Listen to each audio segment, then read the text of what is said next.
welcome to the Board Game Geek Show for April. This is what was a planned but hastily put together episode where we were shy some people, so we got some extra faces here. We do have Stephen Bonacourt of the Board Games Podcast, the Podfather Podcast. I'm going to cover this stuff for you because you go on forever. And then he's part of Play to Z, and he's got all these things, and we're done with that. And then we got Scott Alden, former host of the BGG Show. He's here today to help us. We got some to fill in a space, but also we have the BGG Show, the Golden Geek Awards that went live today. So this will be tomorrow. So it'll be yesterday. And then we have Nikki, who she probably was on a BGG show back in the day. I do notice that she's wearing the new game night shirts that we have. So I've got mine too.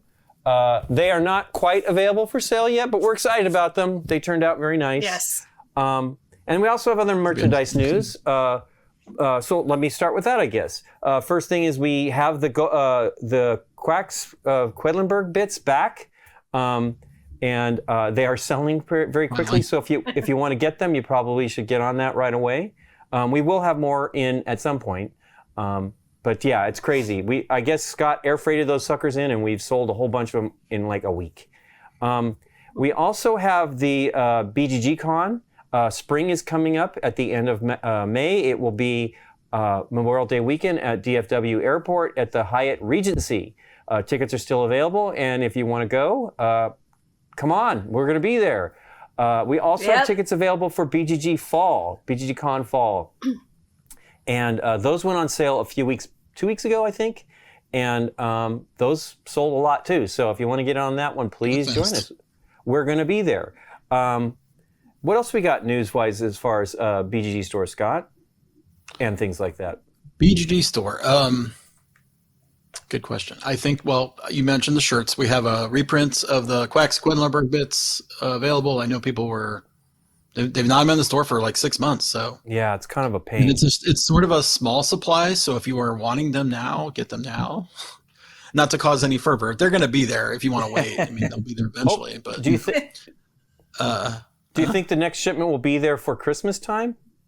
Oh yeah, for sure. Okay. And the herb witches are on the way too. Oh, cool.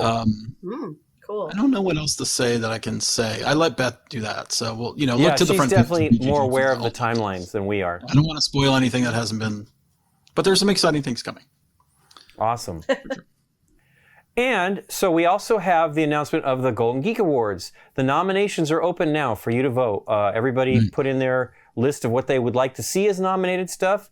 Sadly, Stephen realized his podcast was not nominated.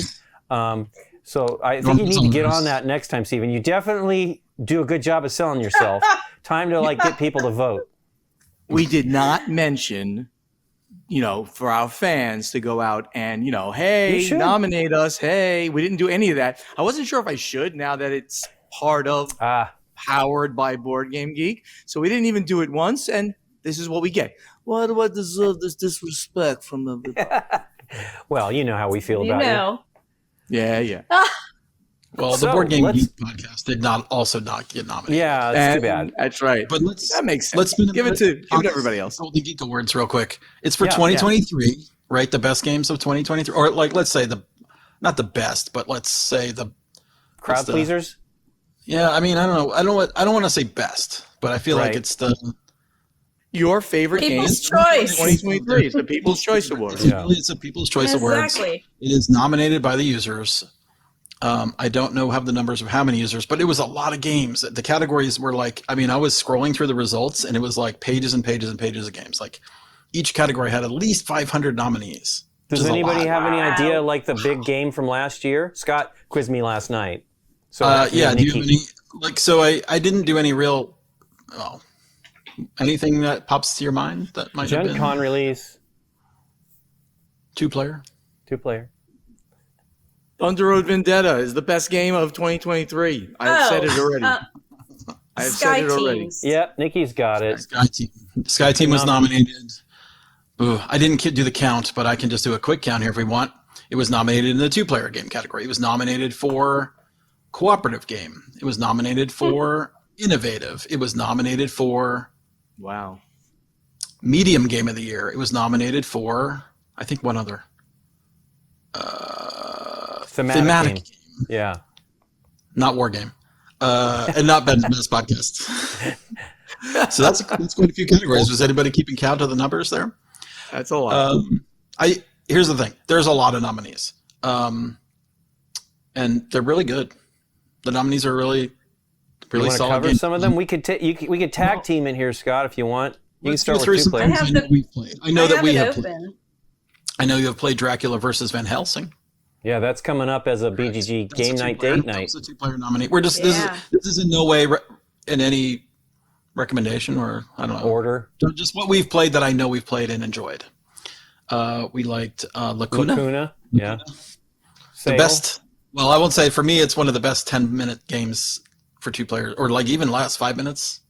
Wow. Have we done an episode of Lacuna? I don't think we have. We have not. That's also it's sitting right here, ready to be filmed. I know we like the Star Wars deck building game. Yep. It's a 2-player game. Sky Team's on there too, of course.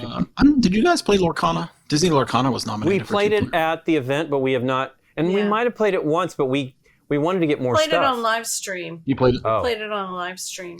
I played it pre-release a couple of times, and yeah, I mean it's solid for a family weight. You know, you play that game with your kids, and then you make them magic addicts later in their life. Boop was also nominated in the 2-player. Boop. It was Adorable. It's a cute one. A lot of people enjoy that.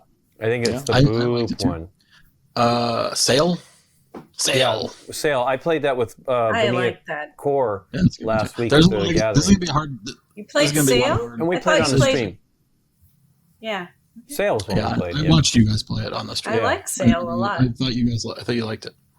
Okay, so there's more in the 2-player, but I'm not going to go through all. I'm going to be here for half an hour. Games we have played in the artwork and presentation category. We have played the Castles of Burgundy Special Edition. At least I have. Yep. Which is a great game and a great presentation. 4 shuffles, Nikki and I. We have not played that many in the art one. Earth. I played Earth, and it's quite good. Forest Shuffle, we've played. Yeah, love that one. I think that's it. We got some work to do. Yes, I know. But just to mention, Septima, I thought was stunning artwork-wise. Voidfall, there's a lot. If I'm skipping anything, believe me, it's not because I forgot. Was pretty looking. I'm trying to go the through cover this is gorgeous. quickly. Yeah. Cooperative game, Art Project. I know we played game. and enjoyed. Daybreak. Yeah, that was an episode 2 weeks ago. I played Earthborn Rangers and enjoyed that. Kinfire Chronicles, Nightsfall. That's a good one. We have not played Zombicide, the Marvel Zombicide. We have not. I have played that. I want to play that. Oh yeah. Very good. Very cool. good. Sky Team is Sky also Team. nominated. Sail also, which is the Sail was nominated as another cooperative. Sleeping Gods, Distant Skies. I am surprisingly have not yet played that, even though I was so into Sleeping Gods, the original. We didn't finish Sleeping Gods. We started it. But we played it a few times because we did it during the liked pandemic and played with Scott on an episode and then played it live a few times too. It was great. But we didn't play the new one. I have not played any of the expansions. The only one I have played is Sea Salt and Paper Extra Salt. Yeah. Because it's only like 12 cards. Yeah. It's sitting right 16 here. cards, something like that. Anyway, check those out if you're interested in expansion games. I am not an expansion person. I don't usually play games with expansions very often. Wow, Station Fall, huh? Innovative. Apiary. Have we played? No, we have not played Station that. Fall deserves innovative, without a doubt. Station Fall was my number 2 game of last year. My game of the year last year. Wow. You have not good to taste. sway the votes, but yeah. Ticket to Ride Legacy. It's a friend of the show. Yeah, we love that one. And Rob Devio and Matt Leacock. Far Away is really good. I think that's a sleeper. It's like a little drafting tableau game. You play the cards from left to right and then evaluate from right to left. Really clever. Skip over some more. Oh, light game of the year. Anything? There's a Art few. Society. Nikki and I love that one. Art Society, yes. Canar That's was. fun. Canar is great too, or Nar. I don't know how you pronounce it. That's not a hack. That was. And Our Thunder favorite Road Vendetta. Thunder Road Vendetta's on there. Yeah. I know Steven loves Under that one. White? Okay. I might like that one. I might kind of like that game. In the Just light a little category. bit. It's a light little game. bit. We actually filmed a game night for that. That's coming, and it was amazing. Can't wait. We had a great time. Oh gosh, it was so fun. I want to You play should the have other flown me out scenarios. to be on that episode. Yeah, well, you Well, we did say wrote- last week. He's like, fly I'm out. like, we did Did you film miss it. We had Nick and Mike. It was great. They're great. Could have medium- fly for other scenarios.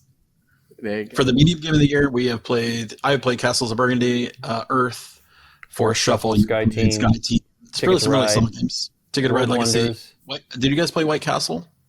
We have not. I've played that. Nobody of us played it. White Castle. And then World Wonders. All these are all bangers. Bangers.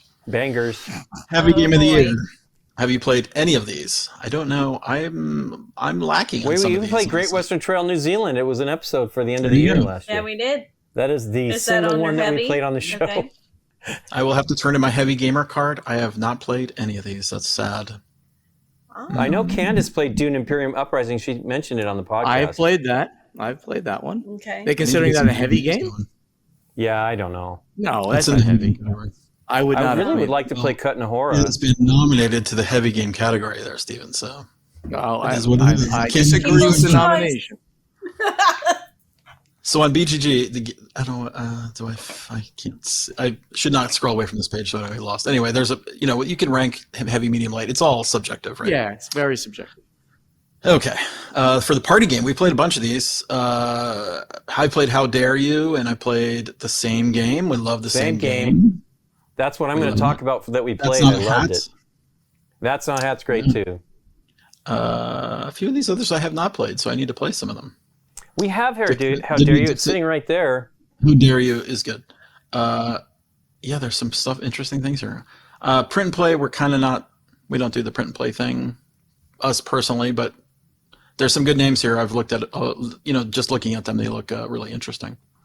And solo games has sort of slowly, my gaming has less solo in it these days since pandemic. I don't think 20 I played Strong, any. that was one that Jamie did that was fantastic. Oh, okay. I played Earth, but I played multiplayer. Thematic, I have played Earthborn Rangers and Sky Team and Station Fall. Those are great. We love them. Yeah. Thunder Road Vendetta again. Witcher Old World keeps coming up. I saw that get nominated a lot. And Voidfall. There's more to that. And Dune again. So some good stuff. And War Games, we're not really into the wargaming theme, so I won't really comment on any of these. I don't see anything I recognize. Undaunted Battle of Britain, that one fits. We know that. We know Undaunted. We know the series. Undaunted's huge. As I said, if you're interested in the list and would like to vote, you can vote now for the next few weeks. You have to be a site supporter or a Golden Geek contributor, meaning you have spent 20 Geek Gold to get the right to vote. This is just to keep people from stuffing the ballot box. It's a minor hurdle. Sure. And then, there's a bunch of board game apps, which kind of don't really play board game apps that often, but there's some interesting stuff here. Anyway, that's the Golden Geek nominee lists for not the full list. If you want to go check that out, get the full list. It's for 2023 superlative games in the board games world. Very cool. Thank you for participating. Why? It only works if people participate. Scott, why did we not play Station Fall, your favorite game, at the last thing we just saw each other? Why didn't we play it? That's crazy talk.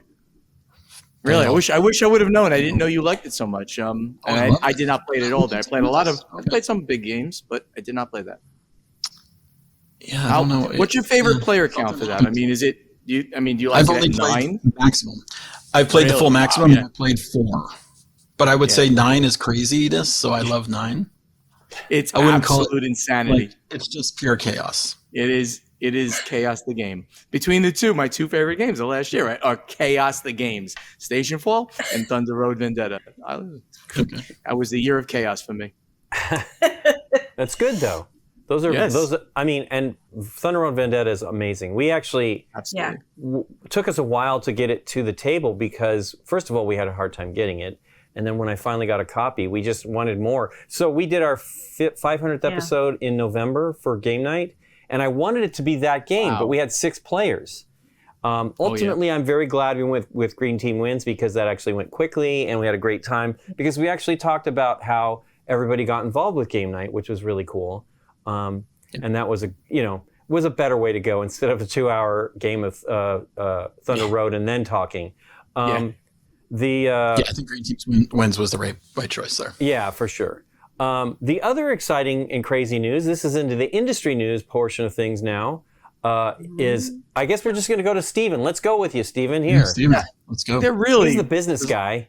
like Nothing happened last week. Nothing important happened this week, so I don't even know what we're going to talk about in the industry news.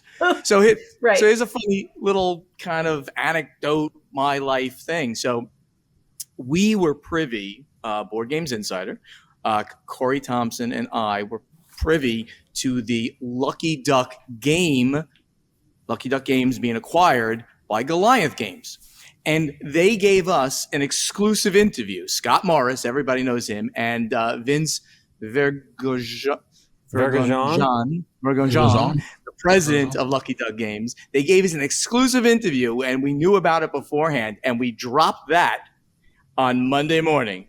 And, of course, when I got up thinking that, hey, look at that, I got this great exclusive interview. As the news is dropping, Embracer Group, parent of Asmodee, releases some of the most earth-shattering, news for this industry. And for this industry, it's pretty he qualified it. So explain it to me like in grade school, because I have really no concept of what it means. Oh, okay. Sure. I don't get it. Yeah. No, I'm not gonna. I'm gonna. Get the news out, and then you can ask questions the way it is. So, the Embracer Group, and I'm going to dumb it down for Scott. No, this is not going to dumb it down.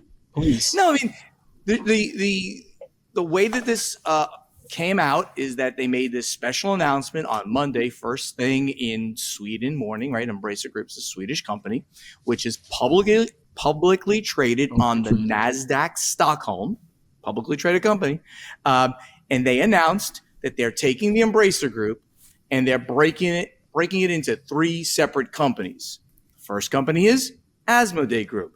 No surprise. Second one is called Coffee Stain and Friends. Hold on to that thought in a second. And the second one is Middle Earth Enterprises and Friends. For the record, those two things. I think Embracer itself is still around. It's not breaking into 3 companies, is it? Or is it? No, it is. No, it is. It is completely breaking into 3 companies. Okay. There will no longer be a company named Embracer Group, which is traded under the symbol THQQF, I believe. Okay. Of which I am a small, very minuscule. I bought some shares when they took that huge stock hit about a year or so ago. They lost the fight. Do you guys remember this story? Right. Oh, yeah. So Embracer Group had an investor coming in. It happened to be the Saudi Wealth Fund. They were coming in with $2 billion of financing to continue the amazing amount of mergers and acquisitions that they were doing at Embracer. And for whatever reason, they pulled the plug at the last second, and Embracer stock went from $4 to $2.50. Seeing a potential opportunity, I bought, but a very, very, very small position. And now this is going to mean that there's going to be 3 companies. I'm going to own a little bit of both, because that's what happens when one company breaks into 3 companies. They almost always either give you money for that, or they give you stock in each one of those companies, and the latter is going to happen. So what does this mean for the rest of the world? Well, they took Asmodee Group, the only really profitable part. I can't say that for 100%, but the really profitable part, Asmodee Group, is being put alone. So that's all of physical hobby gaming will be under Asmodee Group, probably including board game adaptations that Asmodee Group also does, right? Asmodee has a digital arm. So I'm assuming that's staying with Asmodee Group. This crazy company called Coffee Stain and Friends is basically Dark Horse Comics and some of the e-gaming that goes on under Embracer. I believe that's what's going to be there, though I didn't get a full analysis of that. And then you have Middle Earth Enterprises and Friends. So that's going to be Middle Earth Enterprises, which is obviously worth quite a bit of money as well. And I'm not sure what pieces of this they'll add as the and Friends part. Quick note, which I started to say, that these are the names of both Coffee Stain and Friends and Middle Earth Enterprises and Friends are actually not the final names of the companies. Why they didn't just create final names of these 3 companies or 2 of them, I have no idea. I think, they're probably in a hurry. Why would they be in a hurry to make this announcement? I really don't know.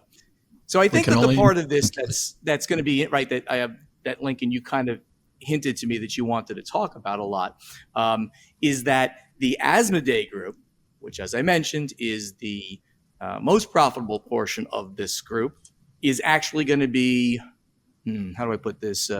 Saddled? Succinctly, saddled is the exact word I was thinking of. Saddled with almost $1 billion of the debt that basically they had to incur, Embracer had to incur to buy Asmodee to begin with.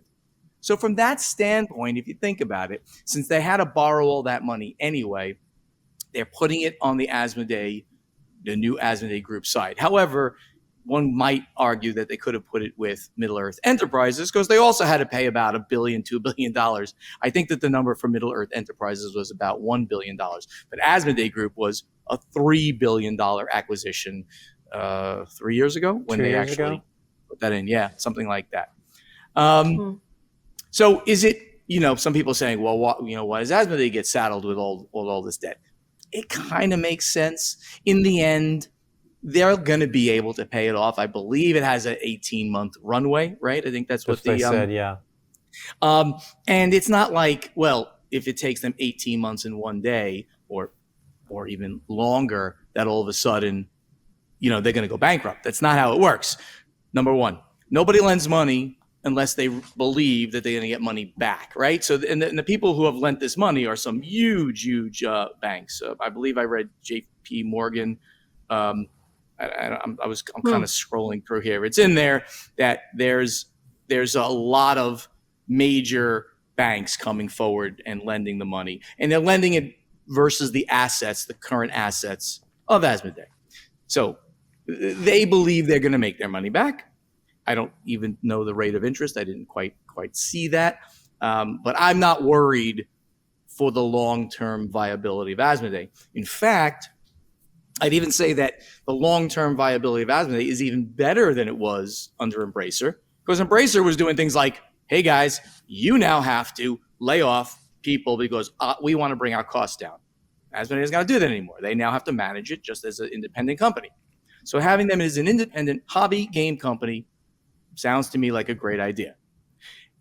And then if you're worrying about, well, wow, Asmodee won't have access to all these IPs, that was the synergy, right? That if they get bought by Embracer, who owns Middle-earth Enterprises, who owns all of these e-games, that they're not going to have access. Well, they will. Not because they're owned by the same company anymore, because they still have those strong relationships. Theoretically, other people can come in, of course, and try to say, hey, I'd like to do a game in the Lord of the Rings universe or in one of the Dark Horse comics universe. Everybody can come in, but who's got the strongest relationships with those companies, and who's the biggest company, has the best track record? Well, that's going to be Asmodee. So they're going to be first in line to do any game at all based on all of those 100 IPs. I did wonder about that because there's rumors of Lord of the Rings stuff coming, and I was wondering how that would affect those games. No, there's some rumors about Lord of the Rings. There's going to be plenty of those still coming out of Asmodee. Office Dog, which is the arm that brings in outside designers, has already announced some, and I believe there's announced by other parts of Asmodee, will not affect any of those games. Because those games, as they're announced, they're all already under contract, so that wouldn't even be a thing. It's only about a brand new game that somebody wants to do. They'd have to, from Asmodee, they'd have to go outside the company into Middle-earth Enterprises now. But from my knowledge of how Office Dog worked, it was almost exactly the same what they had to do, what Asmodee had to do anyway, pre the acquisition of Middle-earth. So now they're just going back to the other way. So it should not affect that in any way at all. Very cool. So it is surprising news for sure. And to just to and mention they've already that sold Gearbox off. Yeah, so the video game and another company. Was there any other video games company underneath? I thought umbrella? that they still had some video game companies. They do. Coffee Break and whatever that's called is video games. Coffee Stain, right? Coffee Stain, Stain. I never heard of that before, so that shows you how video games I am. I don't know what that's is. I thought that was their own made up name. So I don't know exactly where they came up with that crazy name. But It is a publisher, and I read the comments on Eric's post about it, and a lot of people were listing the stuff that they'd done that was actually successful. So they were a big company, I guess, or a big studio. Yeah, so as you can see, I don't have a lot of knowledge of the video game industry either. But this was, again, for the business of our industry, this is pretty much earth-shattering news. Now, does the individual gamer see any difference in this? No, certainly not short term. I'm sorry? What did you say? Sorry, I was looking up Coffee Stain. They made Goat Simulator 3 and all that stuff and some other stuff. Yeah. Simulator? Yeah, you didn't know Goat Simulator? I don't know. Great. Huge IP. Huge. I have no idea what it's huge. It is. And Deep Rock Galactic, they had some other games as well, but that was the one everybody's like, that's the one game they did. No, I'm just trying to be silly. So it's like I can simulate a goat like chewing on my lawn to get rid of all my weeds in my lawn. I played the Goat Simulator. That's insane. Okay, anyway, it's beautiful. Sorry, interrupting you. You're not interrupting.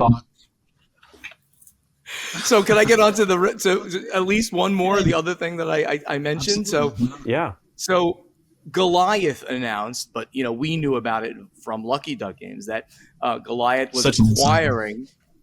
Well, yeah, I am such an insider. From Lucky Duck Games, Goliath was acquiring all the entire company of Lucky Duck Games, and this is very big news too. So Lucky Duck has done a lot of stuff recently, and they run the gamut of the types of games they go from the very youngest people up to the heaviest of heavy games, and they've had some great success. They also have they have a licensing arm. They have an arm where they will do your distribution worldwide for you. So a much bigger company than probably most people really think about. Goliath, which is a Goliath of a company, but they're huge in mass market, children's games and other mass market products. So these two companies. Didn't they do Cackle Dackle? I think so, yes. But they also licensed. That's an old one. We got a great picture of that one. I'm sorry. Go ahead. I apologize. It's like I got a train I'm on, and you keep derailing. I'm throwing you. I'm on an industry train here, and I am the conductor. Okay. I'm trying to get to the station here. I'll try to keep us on track. Okay. So the thing about this is a couple of things. People saw this, and some people went, "Oh gosh," and some people said, "Oh, that's really great for them." There's a great synergy between a company that is 100% mass market with a little bit of hobby, and another one that is 100% hobby, which is the touch of mass. Because you're not going to have to lay people off. All the creative people on the certainly on the Lucky Duck side are still going to continue what they're doing. The whole company is going to stay essentially in its current state with the creatives driving the company. That should be the way it is, and I'm pretty sure that's what's going to happen. Lucky Duck will probably lose their little bit of children's games. Big deal. They'll probably take those, move them over to the Goliath side, things like that. And this is going to be different, if you remember, than the Goliath. There you go. There's the train. We're pulling into the station now. Goliath purchased the assets of Funko Games, not the people, about 2 months ago. Maybe a little more. Yeah, something like that. And that was sad for every creative person and every person in that company. They just said, okay, we'll take these games. We'll take all your games. Here's your money. And then Funko said, bye, everybody. Your services are no longer needed, which then a couple of those people did spawn a new company, which was kind of cool too. So it should not be like that acquisition. This should be more of an acquisition of people who are strong in two separate markets, and therefore they will have a great synergy. Last thing I'm going to say is that if you want to see the interview with Chief Sales and Marketing Officer Scott Morris and President Vince Vergonjean of Where do we Lucky go Duck for that? Games, you can go over to the Podfather of Gaming YouTube channel, and it's right there. Awesome. Nice 20-minute video talking about the whole thing. And we're the only people they reached out to. There you go. That's cool. Wow. There you go. Wow. Cool. Well, yeah, that was a surprising message to read also. Yeah, it was great. I mean, it really was. And it was really great for them, for Lucky Duck. And I think Goliath is going to continue. You know, they started a little bit right there with Funko. They've started to make presence at various U.S. Conventions. They're bigger in Europe than here. And I think that they're going to become, you know, that next large player in this industry. Next Goliath in gaming? The next... They've named themselves and what they want to be. They name themselves. I always confuse them with Jumbo because that's another I do too. Dutch company. So it's like I wonder if they acquired and Jumbo they do, a while like, back. kids The logo stuff. looks similar too. Yeah. The logo has a vague it's just red, right? It's like an a red elephant. circle or something, or no? It's not an elephant, but it's a rectangle. Jumbo was. Yeah, Jumbo's the elephant. Goliath Okay. is a number I thought 5. we were still talking It's about a Jumbo. dice. Okay. Yeah. Anyway. Yes. The only other thing I'd like to mention real briefly, if it's okay, is that the president of Wizards of the Coast, and their digital gaming arm, this is Hasbro now, informed Hasbro that she was resigning. And her name is Cynthia Williams. She was there for a couple of years. They hit some amazing marks during her tenure as president. But there was a lot of controversy there. They had the fiasco with the OGL, that's the online gaming license, the open gaming license, I'm sorry, I should say. There was the overprinting, overproduction of Magic cards that they openly talk about.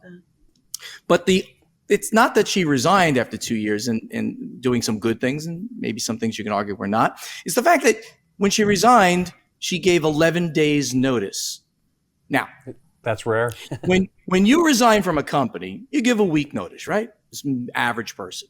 When you're at a senior level, you give maybe 2 weeks notice or more. When you're the president of a major company like that, you don't give 11 days notice. So there was something there that happened. And we reported that on Board Games Insider, which is available here on Board Game Geek and at Podfather of Gaming. So see, I'm going to plug myself no matter what you say. Lincoln. No matter what I do, I can't shut you up. That's right. That's right. So that was a very interesting thing that happened. So it's interesting. And then immediately Hasbro went and said, we're searching for a replacement. So I bet this was as big a news to them as it was to the rest of the industry. And that's what I got. Well, I've always been weary of Asmodee's acquisitions. You know, they came from the ashes of Euro Descartes. Which imploded and all these licenses disappeared for a while, but eventually they all came about. I just was worried about something like that happening again, but more likely they would just sell things off than, it's massive now, right? It's massive. And, yeah, exactly. But it is still kind of disturbing, to see that kind of shift, because Nikki could probably talk about this, but we had a big lesson in board game industry or business from several publishers, and last week at the event that we were at. We did. And we won't mention the people or what they told us, but the part of the discussion last week was about Asmodee would never be able to... You're telling an insider here. Would they be able to sell? That's so expensive, nobody could buy them. So this seems like probably the best solution ultimately for Asmodee, even though being, as we said, saddled with $1 billion in debt. I'm just concerned about selling stuff off to pay that off. If you want me to address that. The Asmodee will be listed on the NASDAQ now? Asmodee will be listed on NASDAQ Stockholm, which is a very small, very, very, very small. That's where I purchased a little bit of Embracer a year and a half ago, or whenever they hit that big slump that they hit. It's a very small. You have to actually pay some extra fees when you transact there and stuff. But it's you never know. Now that they're running themselves, there's no reason that they have to stay there. If they're $3 billion company, they can move themselves to NASDAQ in the USA. They can almost move themselves to the New York Stock Exchange if they wanted to, but they won't. They'll stay there, I'm sure, for a long time. Interesting. Yeah. Is it the same management and everything? Did they say anything about that? So Asmodee is going to be changing the CEO, the longtime person who started the company, founder, Stefan Carvel. Stefan Carvel, is that his name? I always forget his name. He's going to be stepping down or leaving, and I don't know if that was part of this. That I will not speculate on. I mean, he might as well retire, take his money and run, so to speak. You might have, other people in this industry have done that, so he might as well, retire and let somebody else, run this thing for a bit. Well, the other interesting piece of this news was Miniature Market 2 weeks back going independent. Yep. And I'm not really sure what happened on that deal, but it's those are people from within Asmodee that took it over. That were there for a long time. I think another original person as well. Very weird. Yeah, they decided that they wanted to spin it back off, right? Asmodee had stealth purchased that in a lot of ways a few years back, and all of a sudden they decided that, you know what, let's just sell this to some people within our company that I think either wanted to retire or were looking to leave or being laid off or something like that. So they just let them take the company, and I'm sure that they had to pay for it, of course. But so that's a separate company now. So people are not purchasing from Asmodee when they buy things at Miniatures Market. Well, how do you think that works? I mean, this is all speculation, but like a sale, something like that happening, and Asmodee, Embracer looking for money to pay down debt. Do you think they paid money for that, or do you think just their stock that they probably had in Asmodee was reverted to them or something? I don't know financially how that kind of thing would work. I didn't see any financial disclosure on that, since it was. I mean, it's probably something that could be looked up since Embracer is public. At some point, they've got to say, we got rid of this major asset. As long as it's over a certain level, they'd have to tell you how it happened. Good question. I don't know. I think maybe it could be tied into this, but that's such a small. I mean, the value of Miniature Market, it's valued in the ones of millions, not in the billion-dollar range. So it's not like a big to do. Sure, it wouldn't be a big. It wouldn't help pay down much debt. No, it would not. It would not. But do you think that they benefit from taking that stock back? Well, I think that Asmodee is benefiting, period, from being now it's a public company and they're running themselves. I think that's a benefit to most companies when you're just running yourself, but yet you maintain all these great relationships with all the companies that are also spinning off so that they can still have very good access to every one of those IPs. So is this good news for Asmodee? I think it is 100%. And I think it does show on some level a little desperation on Embracer's part. Take that word with a grain of salt on the Embracer side.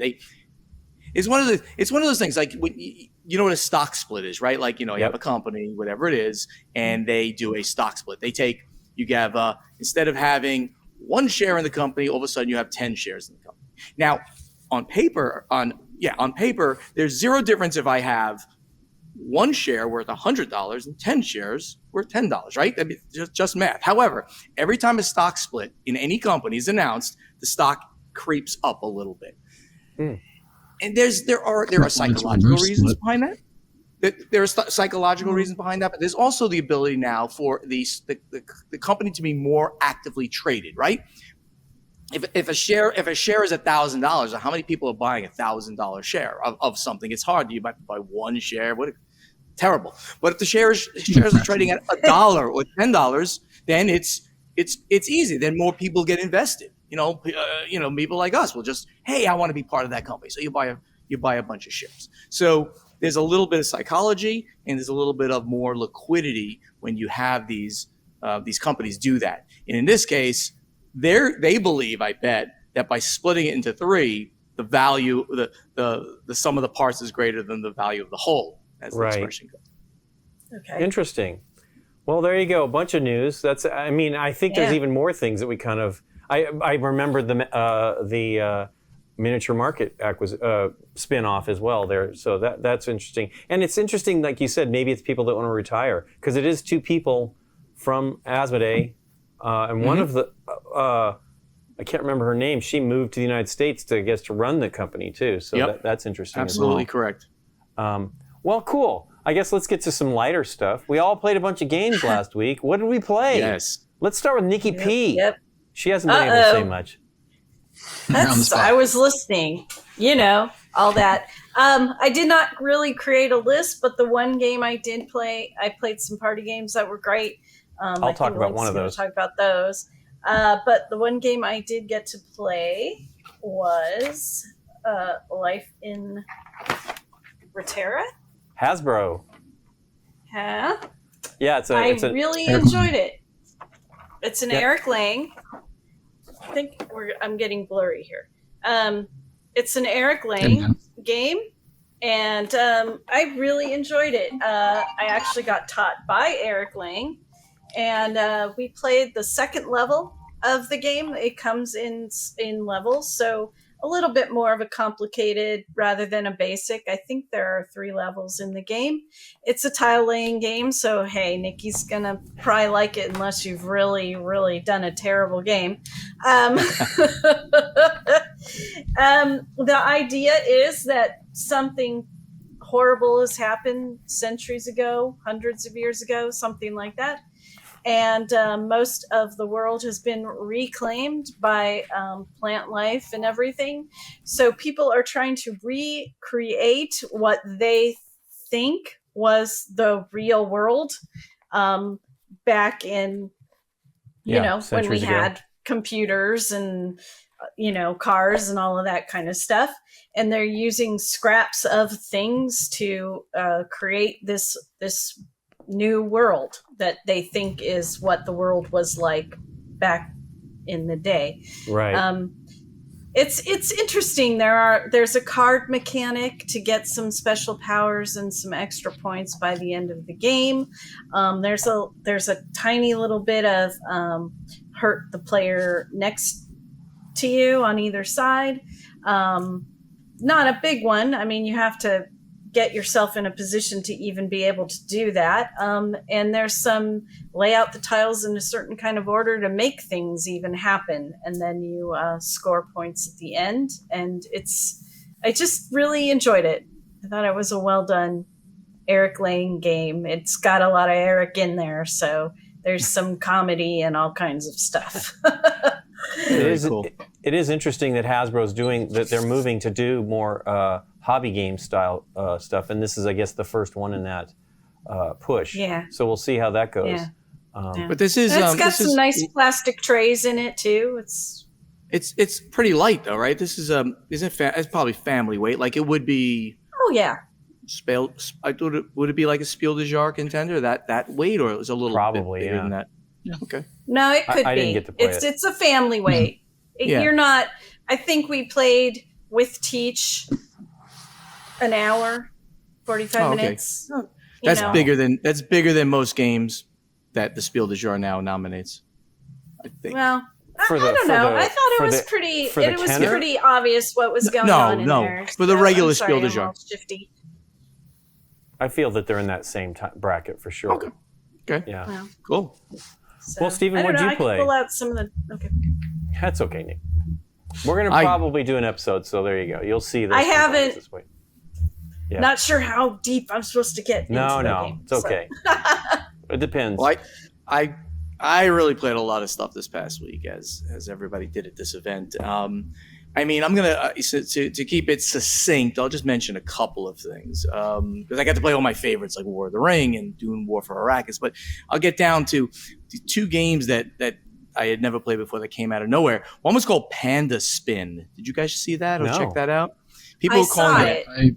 I was told to play it, but I did not get around to. Yeah. People who were playing it were calling it a Tishu killer. Now, I'm not a huge fan of Tishu to begin with. Not that it's a bad game. It's just not I just don't find it as engaging as some of the very avid people that play Tishu. And there are really avid people who play that game. But it's a game that combines the ladder climbing, so to speak, of Tishu with the card improvement card changing of like Scout. let's call it card changing, where there's two sides of a card and you can change it. But in this game, you get to upgrade the cards at various times. So your hand, when you're losing the ladder climb, you get to take the cards that you played and make them better in your hand, which is kind of cool. I think this game is going to do very well when it comes out. I think it's by like Matago or one of the associated companies in that group. But the game that really, really, really stood out to me. It's Carl Chuddick that designed that one. Interesting. Yes. Thank you for reminding me to mention it's a Carl Chuddick game. Yeah. Absolutely one of his more light games. Not brain burning at all. And just darn good ladder climbing. Gorgeous artwork and great production on the cards. Is that Matago? It's one of the not like it's Moongate design. Matago, it's one of his other companies. That Arnaud has got other companies. I think it's one of his brand. Yeah. The game that I played that talk about affecting me. I mean, like, and I'm serious about this, like emotionally affecting me was This War of Mine. Have you played this game? We have a game that's like over 3 hours. It's phenomenal. Oh, that is an emotional game. I was like, are you kidding me?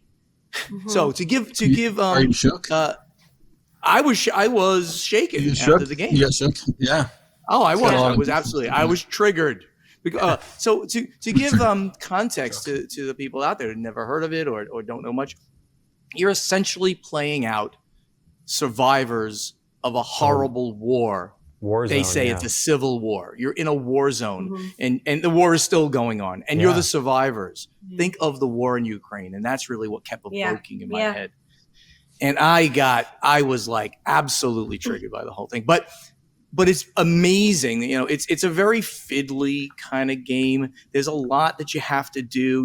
You're not playing the characters. You're kind of playing at a higher level, and you're giving actions to the 3 characters that have randomly or you've chosen to place in here into the game. Another one can show up when you lose one. You can go get another one. But in the end, we played it for several hours and we died. But that's the usual outcome. It is hard to win this game, as it should be.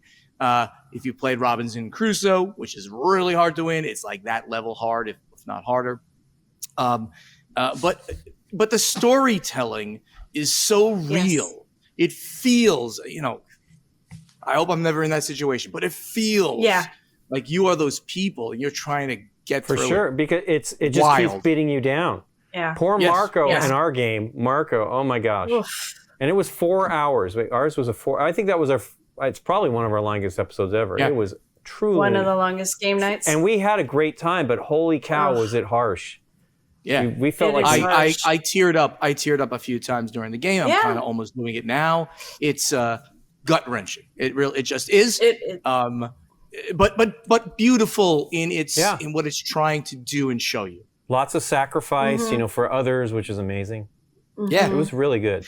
And you read the people's stories, right? So when they die, you read their story. I read their epilogue.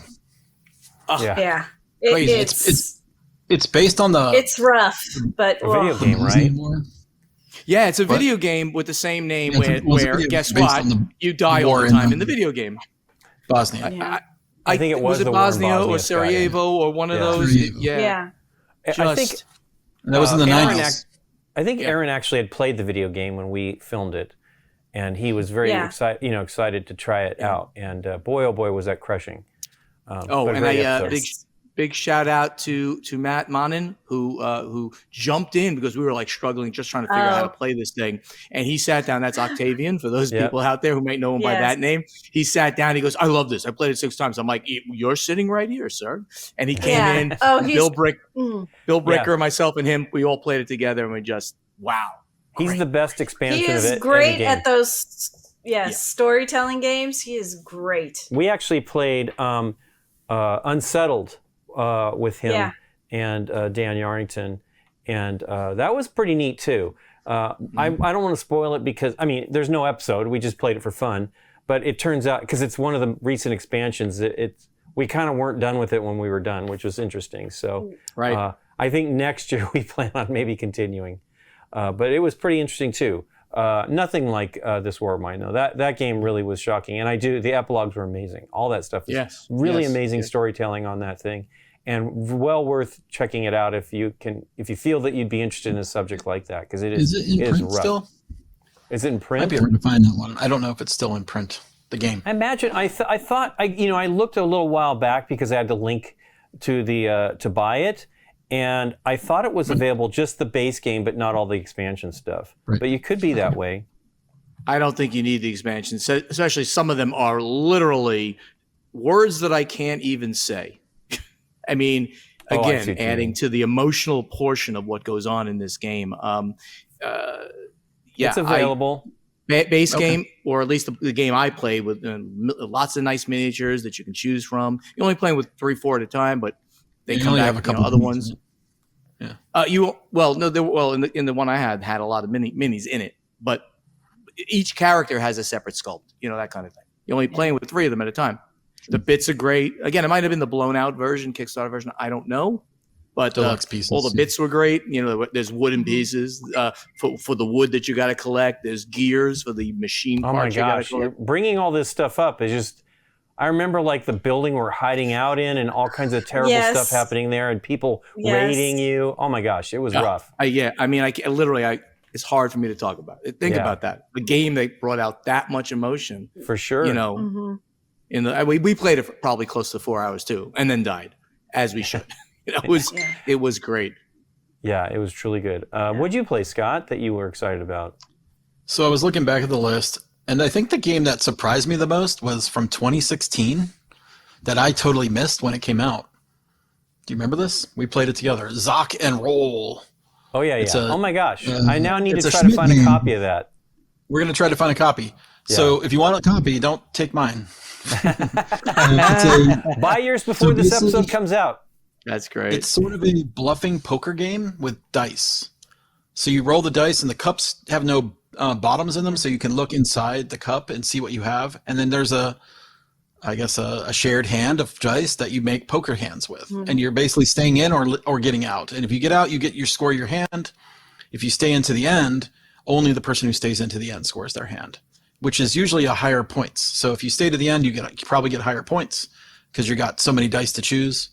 But you're basically trying to make poker hands. It's like, pairs and triples and runs and full houses and straights and large straights and of a kinds, like 5 of a kind, 6 of a kind, something like that. And I had not played that before, and it was really good. It passed me by. No one ever talked about it. I didn't hear anybody. And I think the reason why no one talked about it, or at least in my group, there was an easy side, a beginner side, and a expert side. And I think the expert side is where the game shines. Yeah. Yeah. I'm guessing the basic, we did not play the basic side. We played the expert side, but I would just imagine it was just not as intriguing as the expert side, which I was truly loved it. But it's a bluffing game. Try to push your luck a little bit because you don't see what the hand is going to be until, you reveal one die at a time. You roll one die and I think there's 3 rounds of betting. It's not betting. You're either staying in or dropping. It's not really a betting game, but I was impressed by that. Zock and Roll from, I'll say the name. Jörg von Ruden from Schmidt-Spiele. Hey, it's still available. It's still available in Germany. Yeah, you'd have to import. I'm gonna have to get somebody to get on that for me. Yeah, we'll have to get somebody to get a copy. Anyway, that was a game I sort of we were all knocked out by that game. It was actually really, really amazing. We also played in that same we played a bunch of party games. The one that I played that I was shocked by was the same game, designed by Wolfgang Warsch. Why the heck I don't own it, and why the heck I hadn't played it before. It is but it was Spiel, wasn't it? Probably. I mean, I remember somebody saying they didn't like it, and so we didn't take a copy home with us from BGG Con. And wow, I really like that game. The way it works is you have. Let me think about it. I was going to be all prepared, but I don't even remember. You have each of us has an item that we are one that we have a card for, and then one that we have to think of that would be similar, let's say, in whatever of the 7 different classes of the game. So like cost, size, prevalence around the globe, a bunch of things like that. So you would pick one and you'd have that number. It would be secret. And you'd have that quality of the 7 that are available. And you'd have to think of another item that would be the same in that one class that you have. For example, mine was cost, and so was Scott's, by the way. And then because I revealed something by accident. And then everything else needs to be different. So, for example, mine was handcuffs, and I had to find something that was same cost, but the prevalence in all the other categories would be different. And I picked puzzles, which I think people figured out, which was pretty great. I said puzzles, but they had to figure out which category it was the same in. What were you saying, Scott? Is it the same category, or they need to be the same? It had to be different in the one category. They need to match in the one category, and everybody else has to figure out which category that is. And so, it only matched one category. That's right. Yeah, and it's pretty impressive. It's called similar in the trap cat, which is hard. It's kind of hard to explain, but it works pretty well. So yeah, I can't even remember all the categories, but I believe there were 7, and it is really neat, and it was fun and challenging. Expense. Like, do you remember what your other word was? I picked puzzles. It was puzzles. Puzzles. Yeah, so it was $30 is what I figured the price was. And everybody's like, why do you know the price of handcuffs? I said, because I looked up handcuffs for one of our game night thumbnails for something, and I saw the price was $30. I'm like, wow, $30. So I figured that was roughly the same. And it worked. People figured it out. Scott had to freelance he had to do a new answer because I screwed him up. What did I have? I had a sofa and floor lamp. A floor lamp. And the thing that was the same is they have the same motion, meaning it just sits there on the floor. Although when you guessed it, you were thinking someone sitting down on a couch was the motion. It was like same motion was the category. And you just click a thing. You pull a. Well, Scott felt that they just sit there all the time. And I said, well, floor lamps just sit on the floor. They don't do anything. And like a sofa. Sofas don't do anything either. So that was my same category. The one that was the challenge for us was how often you use them, right? So frequency of use. You had a 10-minute discussion about frequency of use of the sofa versus the floor lamp. And that's what's fun about the game is these discussions about when you're going to a sofa, you sit down on it a few times a day. But a floor lamp you turn on once at the beginning of the day, and then you turn it off at night, so it's less. So it's different. It was great, but we ended up getting it, which was a miracle. Did we get it? That's the game. The conversation about... No, you did not. It's cool. Right. You did not get it. That sounds great. You were doing the motion. You thought motion was the difference. And oh, that's right. It was actually... Oh, no. It was the function. No, motion. You thought it was different. Yeah. You did not get it. Well, because there's frequency of its existence in the world, and then frequency of use. Yeah. Frequency of use and frequency in the world, like how many there are in the world. So it's There's really volume really cool. Also, was one of the categories. What was it, Nikki? Volume. Oh yeah, like size. Yeah. I think there's 20 or 30 that's right. categories. Nikki's was messed up too. She had grocery cart and wheelbarrow. Yeah.